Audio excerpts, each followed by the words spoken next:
Bem, hoje, apesar de a gente estar começando um pouco atrasado, eu pretendo terminar aquilo que eu comecei há mais de um mês atrás, que é falar sobre as promessas, a promessa, né? A promessa, a identidade em Cristo e como ela se cumpre.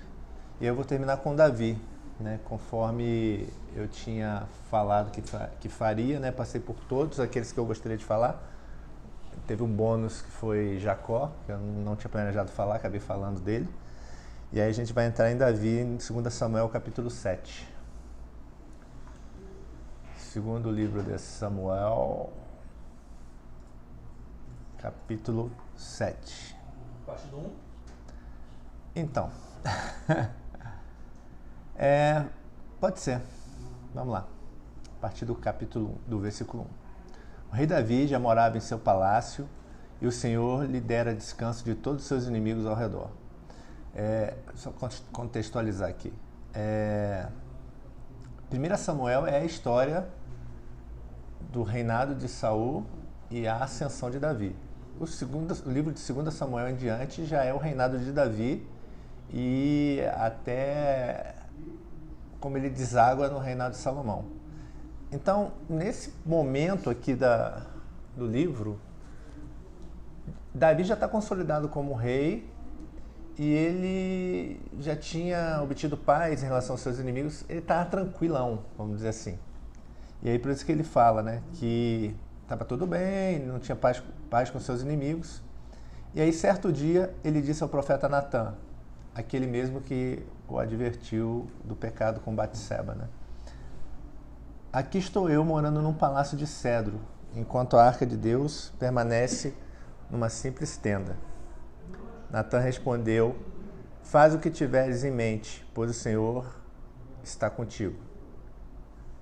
E naquela mesma noite, o Senhor falou a Natã, vai dizer ao meu servo Davi, que assim diz o Senhor, você construirá uma casa para eu morar?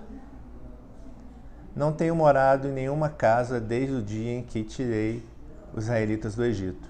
Tenho ido de uma tenda para outra, de um tabernáculo para o outro.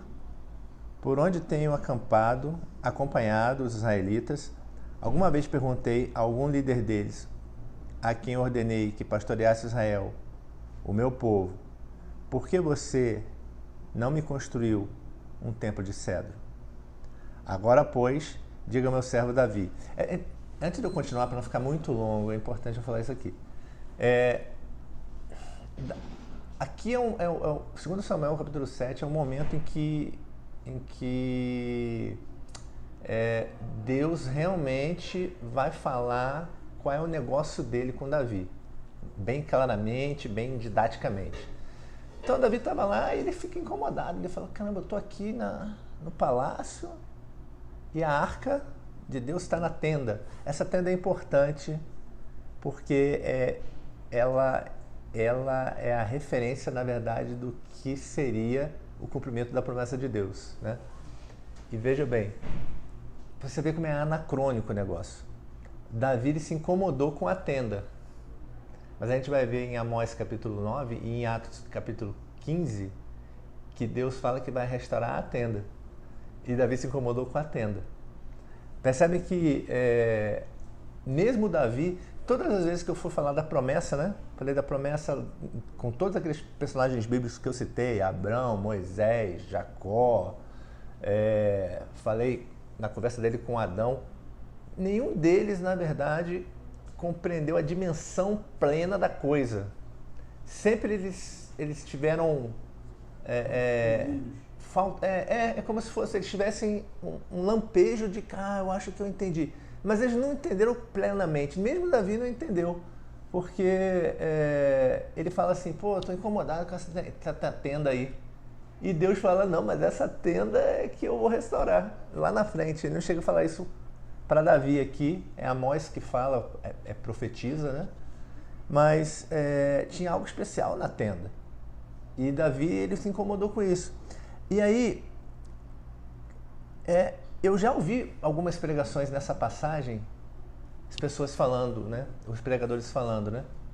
Tá vendo? Deus levantou Davi, mas comissionou a Salomão construir o templo, né? Para que ele pudesse habitar. Mas qual é a entonação da pergunta de Deus aqui? Davi chega para ele e fala assim, ó, vou construir um templo para o Senhor. Aí ele fala assim, pô, mas eu andei com...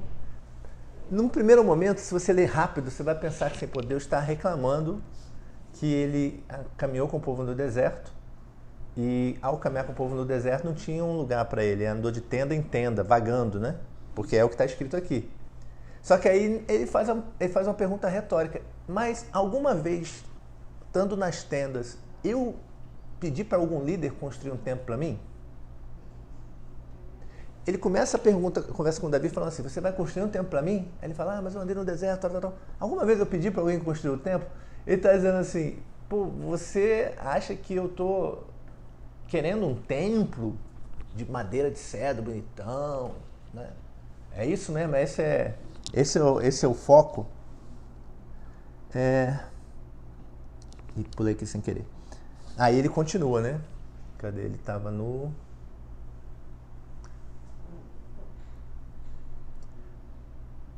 Então aqui, ó. Alguma vez perguntei a algum líder deles, a quem ordenei que pastoreasse Israel, o meu povo, por que você não me construiu um templo de cedro? Verso 8. Agora, pois, diga ao meu servo Davi, assim diz o Senhor dos Exércitos, eu tirei das pastagens onde você cuidava dos rebanhos, para ser o soberano de Israel, o meu povo. Sempre estive com você, por onde você andou, e eliminei todos os seus inimigos. Agora eu o farei tão famoso quanto os homens mais importantes da terra, e providenciarei um lugar para Israel, o meu povo, e os plantarei lá, para que tenham o seu próprio lar e não sejam mais incomodados. Povos ímpios não mais os oprimirão, como fizeram no início, e têm feito desde a época em que nomeei juízes sobre Israel, o meu povo. Também subjugarei todos os seus inimigos. Saiba também que eu, o Senhor, estabelecerei para ele uma dinastia. Aí aqui que vem o foco, né? No 12. Quando a sua vida chegar ao fim e você descansar com seus antepassados, escolherei um dos seus filhos para sucedê-lo, um fruto do seu próprio corpo, e eu estabelecerei o reino dele. Será ele quem construirá um templo em honra ao meu nome, e eu firmarei o trono dele para sempre. Eu serei seu pai e ele será meu filho. Quando ele cometer algum erro, eu o punirei com o castigo dos homens, com açoites aplicados por homens. Mas nunca retirarei dele o meu amor, como retirei de Saul, a quem tirei do seu caminho. Quanto a você, sua dinastia, seu reino permanecerão para sempre diante de mim. O seu trono será estabelecido para sempre. E Natã transmitiu a Davi tudo o que o Senhor lhe tinha falado. Vamos lá. Eu sei que a gente está transmitindo e está sendo gravado, mas eu vou fazer essa pergunta retórica, vamos dizer assim. Quando Deus fala para ele assim, eu vou estabelecer o seu reino para sempre, e um descendente teu vai me construir o templo. Ele está falando de quem? Muita gente vai dizer que ele está falando de Salomão. Por quê? Porque ele diz, não, é ele que vai me construir o templo. Não é você que vai construir o templo. E quem construiu o templo de físico foi Salomão, né? Só que o reino de Salomão durou para sempre? O trono de Salomão foi estabelecido para sempre? O reino de Salomão não foi perene igual ao reino proposto por Cristo. E aí você vê Cristo chegando para a mulher samaritana e falando assim, olha, o lugar, o que Deus está procurando, né, não é pessoas que adoram em Jerusalém no templo, ou pessoas que adoram... Não, ele procura adoradores que adoram em espírito e é verdade. E o Novo Testamento, ele salienta várias vezes, né, que o Deus não é um Deus que habita em templo feito por mãos humanas. Então, que templo é esse que Cristo estava edificando, que seria a morada de Deus, regido por um trono que duraria para sempre? Lembra que eu citei há algum tempo atrás, falando da promessa, o cumprimento da promessa, que tinha um entrelaçamento muito próximo entre o ministério de Cristo e o ministério da igreja, conduzido pelo Espírito Santo, que o livro de Pedro fala que nós somos pedras vivas deste templo. O estabelecimento do templo, a construção, digamos assim, do templo do descendente de Davi é o estabelecimento da igreja feito por Cristo. Aqui não é Salomão, aqui ele está falando assim, porque comecem a raciocinar que é uma mesma narrativa. Se você olhar somente essa passagem, eu acho que talvez seria Salomão. Mas se você olhar que tudo é uma mesma narrativa, tudo tem a ver com a promessa. E qual era a promessa lá em Gênesis? Olha, eu vou restaurar a comunhão entre Deus e os homens que foi perdido pelo pecado. Para isso, né, vem aquele descendente da mulher que vai pisar na cabeça da serpente. Né? Qual foi a promessa para Abraão? A mesma coisa. Qual foi a promessa para Moisés? A mesma coisa. Qual foi a promessa para Jacó? A mesma coisa. Aí ele ia chegar para Davi e ia fazer uma promessa diferente. Não, agora aqui a promessa é outra. É um reino nessa vida. Né? Eu falei várias vezes do chamado que Deus deu a Abraão, e ele compreendeu que era maior do que as coisas dessa vida. E aí, para a gente começar a entender a que ele se refere aqui, abram em Amós capítulo 9, se não me engano é verso 11.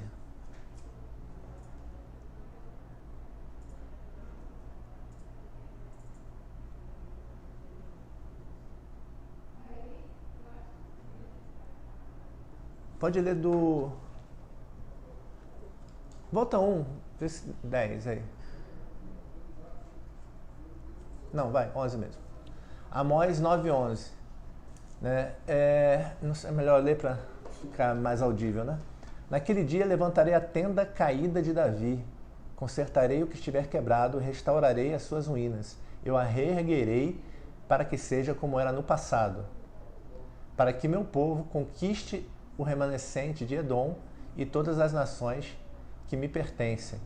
Declara o Senhor que realizará essas coisas. 13.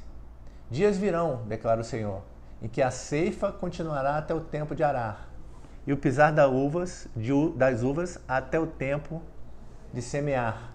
Vinho novo gotejará dos montes e fluirá de todas as colinas. Trarei de volta a Israel, o meu povo exilado, eles reconstruirão as cidades em ruínas e nelas viverão. Plantarão vinhas e beberão do seu vinho, cultivarão pomares e comerão do seu fruto. Plantarei Israel em sua própria terra, para que nunca mais seja desarraigado da terra que lhe dei, diz o Senhor, o seu Deus. Essa é a NVI, né? Sim. Deixa eu abrir em outra versão aqui, porque tem uma diferença crucial quando você lê em outra versão.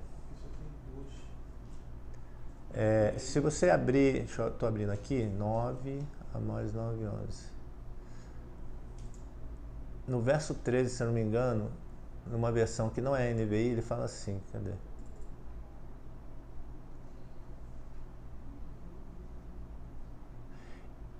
Eis que vem dias, diz o Senhor, em que a lavra segue logo ao que ceifa, o que lavra segue logo ao que ceifa, e o que pisa as uvas ao que lança a semente. Os montes destilarão mosto, e todos os outeiros se derreterão.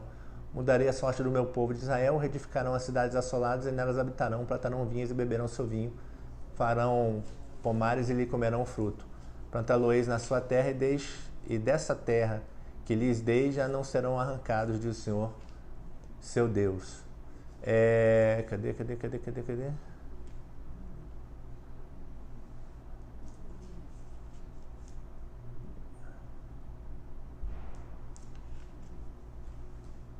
Isso.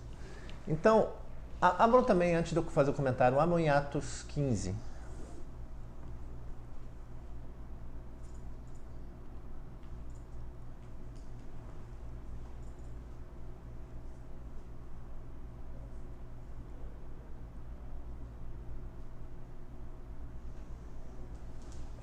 Verso... Deixa eu ver aqui. Atos 15... Acho que é verso 15. Vê aí.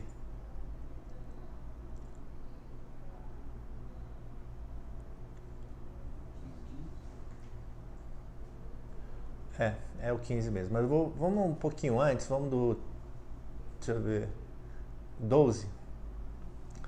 O que aconteceu aqui? Se levantou uma contenda, vamos dizer assim, porque os judaizantes estavam querendo impor alguns costumes judaicos ao povo cristão.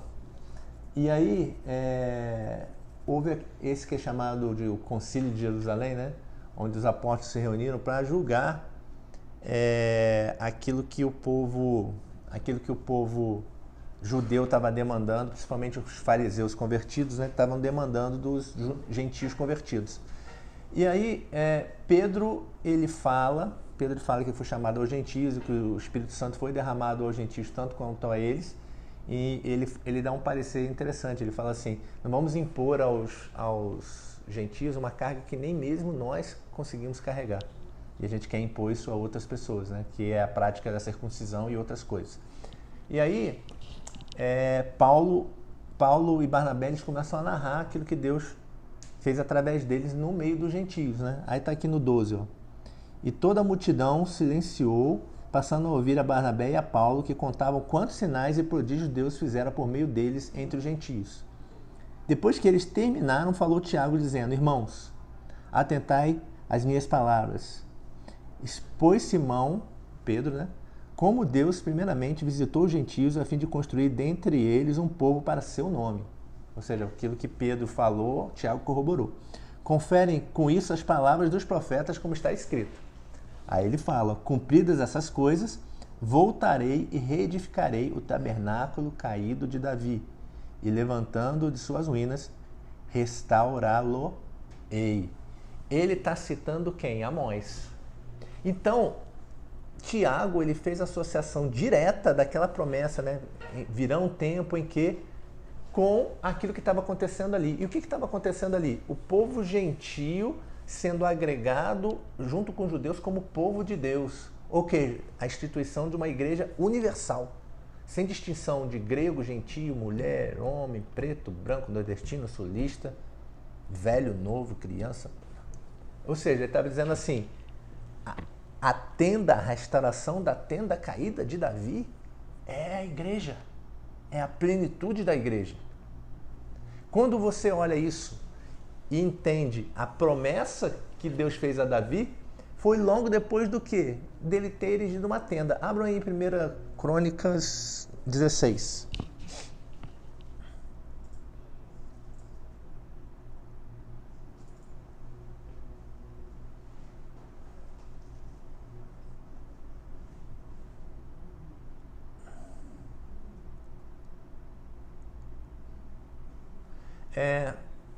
O que aconteceu aqui? A Arca de Deus, ela estava nas mãos dos filisteus. E aí, depois que ela saiu de Asdod, lá que o templo caiu, ela ficou um tempo na casa de um israelita, e ela não foi imediatamente para Jerusalém. Só depois de um tempo ela foi levada para Jerusalém. Quando Davi foi estabelecido rei, ele mandou buscar a arca. E aqui é aquela passagem que Davi vai entrando com a arca, dançando, né?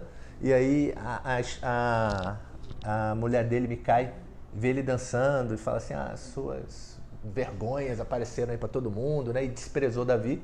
E aí diz que ela ficou estéril por ter desprezado Davi. Isso está imediatamente no capítulo anterior. E aí, esse capítulo, o 16, ele começa falando o que aconteceu a partir daí. Fez também Davi casas para si mesmo. Desculpa, estou no 15, 16.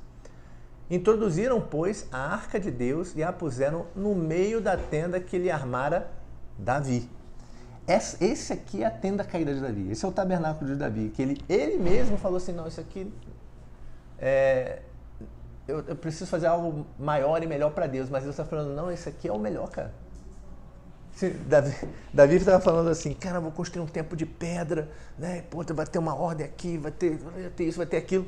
Aí Deus falando assim: caramba, mas através de Amós, né? Eu vou restaurar não o templo de pedra, de cedro, de ouro. Não, eu vou restaurar o tabernáculo caído. Aí, Tiago, quando ele vai interpretar assim: caramba, a quebra da ordem judaica. Percebe a grandiosidade disso? Ele fala assim, a quebra da ordem judaica, de todos aqueles ritualismos judaicos, da religião judaica, é a instituição da igreja. E ele associou isso ao quê? A restauração da tenda caída de Davi.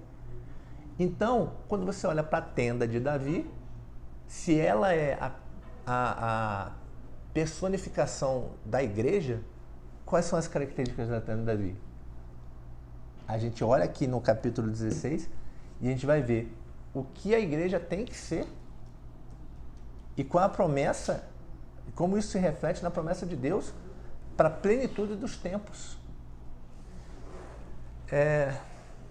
O Rodrigo ele fala muito, né? Daquela passagem, né? Em Hebreus que ele diz buscar a paz com todos e a santificação, sem a qual ninguém verá a Deus, né? Interpretando corretamente, eu concordo com essa interpretação, né?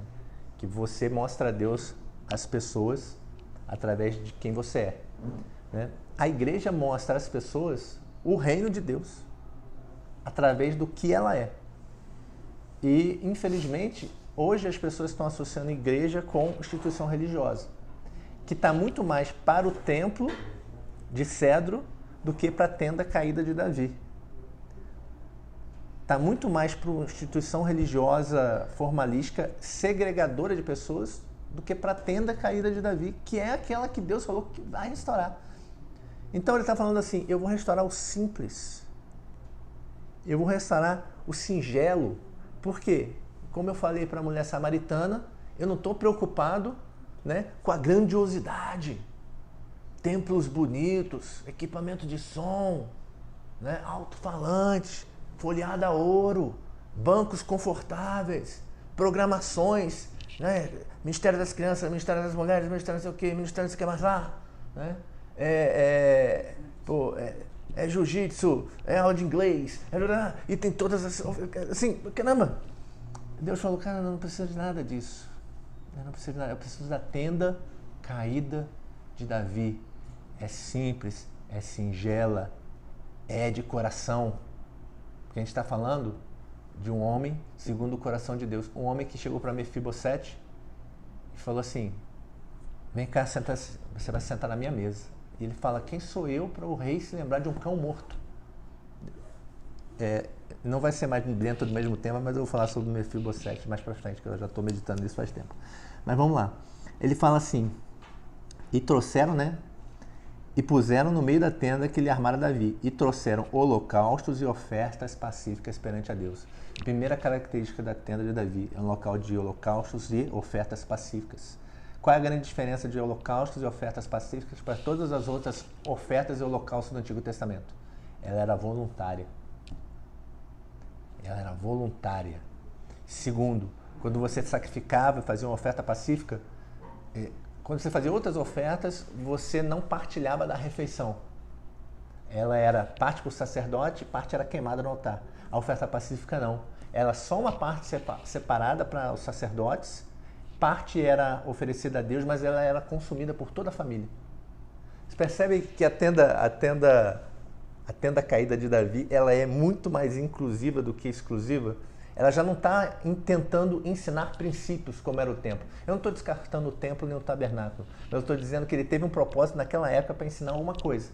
A tenda de Davi, ela já é a plenitude disso. Ela já é uma quebra de uma ordem institucional. Que Deus fala assim, quando chegar naquela época... Lembra que a gente leu Ezequiel na segunda-feira? Que ele disse que ele ia plantar, através do Espírito, a lei no coração do povo para que o povo não se desviasse mais, não pecasse mais. Então ele está falando assim, olha, eu vou instituir na plenitude dos tempos uma ordem que não vai precisar mais eu ficar ressaltando certos princípios, porque isso já vai estar gravado no coração de vocês. E aí ele diz o seguinte, tendo Davi acabado de trazer os holocaustos e ofertas pacíficas, abençoou o povo em nome do Senhor e repartiu todos em Israel, tanto os homens como as mulheres, a cada um bolo de pão, um bom pedaço de carne e passas. Designou dentre os levitas o que haviam de ministrar diante da arca do Senhor e celebrar e louvar e exaltar o Senhor, Deus de Israel, a saber. Aí ele começa a dar a ordem levítica aqui. Outra característica da tenda de Davi, não tinha o véu que separava a presença de Deus, porque a presença de Deus era manifesta em cima do propiciatório da arca. Na tenda do tabernáculo, você tinha aquele véu que separava o Santo Santíssimo, o Santo dos Santos, do lugar santo. No templo também tinha um véu que separava. Quando Cristo morreu, a Bíblia diz que aquele véu ele foi rasgado. E rasgado como? De alto a baixo. Por que não foi de baixo para o alto? Porque foi uma ação de Deus, veio de cima. Deus, lá de cima, rasga, porque a Bíblia se preocupou em registrar isso. Foi de alto a baixo, não de baixo para o alto. Dizendo assim, iniciativa de Deus, obra de Deus, não obra do homem. Né?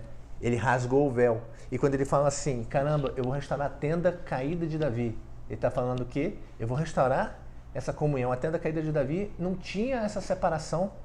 Era o livre acesso até a presença de Deus. Quando ele fala que chama todo o povo, não tinha segregação. Ali tinha estrangeiro, ali tinha... No templo, você tinha o pátio onde só os judeus podiam entrar. Tinha lugar onde só a mulher podia entrar. Estabelecimento religioso. Quando chega Davi, ele fala, não, chama todo mundo. E aí ele reparte. Ele diz aqui, ó, bolo de pão, pedaço de carne, cadê? Um bolo de pão, um bom pedaço de carne e passas. Ou seja, todo mundo que está na presença de Deus, na tenda caída de Davi, né, recebe provisão. Ou seja, livre acesso ao Pai, na simplicidade da adoração, voluntariamente e com acesso direto a Deus. Você percebe que tem uma diferença grande religiosa na natureza da tenda caída de Davi para qualquer outro tipo de instituição. Aí Deus não estava preocupado em falar assim, pô, eu vou restaurar o templo. Não, vou restaurar aquilo que a gente tinha antes. Que veio de um homem que entendia a simplicidade da coisa. Só que a preocupação e o zelo de Davi em fazer o melhor para Deus, às vezes isso acontece, né? Eu sou um exemplo disso, eu fiz isso também. E eu acho que alguns de vocês talvez possam estar fazendo isso agora ou estarem enganados quanto a isso. No zelo de querer fazer o melhor para Deus, você se desvia daquilo que é o básico do que tem que ser teu relacionamento com Deus. Daquilo que é o âmago ou o núcleo do teu relacionamento com Deus. E aí você começa a enxertar coisas no teu relacionamento com Deus que são acessórios. E Deus está falando, não, pô, não precisa disso. E você vai enxertando, mas eu estou fazendo o melhor para Deus. Até que chega um ponto em que os acessórios passam a ser prioridade ao invés daquilo que é o núcleo duro do teu relacionamento com Deus. Ou seja, a tenda, ela desaparece e o que fica são os acessórios do templo. E aí Deus está falando, mano, não é isso que eu quero. Eu não estou preocupado, né, se esta igreja se reúne num templo bonito. Eu não estou preocupado se nesse templo bonito tem cadeiras confortáveis. Eu não estou preocupado se você frequenta este templo todas as vezes que ele está aberto durante a semana. Cara, eu estou preocupado no meu relacionamento íntimo contigo. Sem você querer costurar o véu de volta. Né? O véu foi rasgado, ou seja, a tenda de Davi está ali e você está querendo construir um templo, ou seja, você está querendo recosturar o véu e falar assim, não, mas não, Deus, o Senhor merece mais. Não estou dizendo que você está fazendo isso por mal, mas estou dizendo não se engane. Né? Deus não está preocupado com religiosidade, nem com a falsa aparência, né, de piedade. Deus quer um coração coração contrito, né? Um coração que se quebranta diante do pecado, que se quebranta diante de Deus, que entende a dependência que o homem tem de Deus. E isso faz a diferença para que você possa viver a plenitude da realização daquela promessa que Deus tem reservada para nós. Em suma, a promessa de Deus para o homem, ela é para o fim dos tempos? Em plenitude mas a igreja deveria ser um preview, vamos dizer assim. Digamos assim, filme que fez bastante sucesso recentemente no cinema, né? Top Gun Maverick, né? Você queria ver Top Gun Maverick, né? Pô, caramba, vai ser legal esse filme. Mas quando você assistiu o trailer, né? O melhor tava ali e você já sabia o que era o filme e aquilo ali levou teu hype pra chegar assim, cara, eu não vejo a hora de estrear Top Gun Maverick. Pô, a igreja ela tem que ser isso, ela tem que ser a tenda caída de Davi. O cara olhar assim e falar, caramba, esse aqui é o reino de Deus? E veja, o reino de Deus é a igreja, ou seja, não é o templo, são as pessoas. Né? É o templo erigido, né, pelo filho, né, pela raiz de Jessé, né, que é a segunda promessa que Deus fez para Davi, por Jesus Cristo, que é a igreja. E aí as pessoas eram para estar convivendo conosco e pensando assim, caramba, eu não vejo a hora de Cristo me buscar. Eu não vejo a hora de estar com Cristo. Eu não vejo a hora de ver a plenitude dos tempos se consumar, e eu poder viver esse relacionamento. Pô, porque se aqui já é bom, por quê? Porque aqui é o templo do Espírito Santo, é a igreja, né? É o tabernáculo de Davi, a tenda caída de Davi. Caramba, quanto mais lá. Quanto mais lá. E aí por isso que Paulo falava, poxa, eu preferia muito mais morrer e estar com Cristo. Porque caramba, vai ser muito bom, cara. Mas, por amor de vocês, eu permaneço na carne durante mais um tempo. Né? Então, se nós estamos aqui hoje, a nossa expectativa é pelo reino, o estabelecimento do reino, a volta de Cristo. Ou nós estarmos na presença dele. Mas enquanto estamos aqui, sejamos realmente embaixadores de Cristo. Possamos levar as pessoas a conhecer a tenda caída de Davi, né? O tabernáculo de Davi, né? Que é a construção, a edificação de um templo, a prefiguração de um templo erigido por Cristo, pelas próprias mãos de Cristo, através da igreja. Ficou claro? Excelente. Amém. Então é isso, pessoal. Até mais.